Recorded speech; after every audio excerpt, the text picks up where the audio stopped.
วัสดีครับผมชื่อพยงผิวทองครับผมเป็นนักแต่งเพลงผมไม่สบายผมเป็นโรคตับครับสาเหตุที่เป็นโรคตับก็คือการเป็นนักแต่งเพลงนี่คือต้องบางครั้งเราต้องอยู่ในวงเล่าในวงการที่เพื่อนเขาดูดบุหรี่อะไรอยู่นั้นนะคือเราต้องไปทำงานกลางคืนด้วยครับไอ้กับการที่เป็นนักแต่งเพลงอยู่ในห้องอัดเนี่ยเรามีความรู้สึกว่าร่างกายเราเริ่มเปลี่ยนแปลงไปคือเปลี่ยนแปลงในทางที่ไม่ดีจนวันหนึ่งเ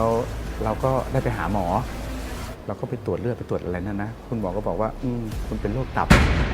เขาถามว่าคุณทานเหล้าไหมเราก็บอกว่าเราทานเหล้าเพราะเราทำงานแบบนี้กลางคืนนี้คุณหมอเขาก็ให้ยามากินก็รักษาตัวอยู่ประมาณ4 ปีในระหว่างที่เรารักษาตัวอยู่ที่โรงพยาบาลมันก็ทรงอยู่ในสภาพแบบว่าอยู่แบบเก่าที่เ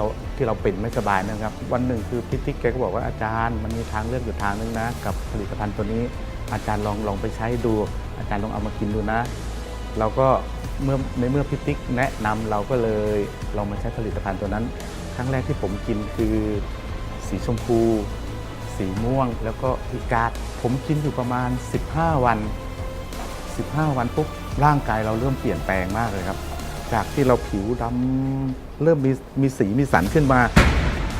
จากน้ำหนักของเราที่มันเริ่มเพิ่มขึ้นมาเรื่อยๆครับจนเราเริ่มมั่นใจว่าผลิตภัณฑ์ตัวนี้มันใช่จริงๆกับโรคนี้โรคตับที่เราเป็นนี่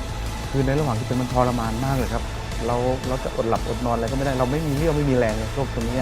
แล้วร่างกายเราจะเปลี่ยนไปในทางที่แบบว่าโซมมากๆเลยครับพอเร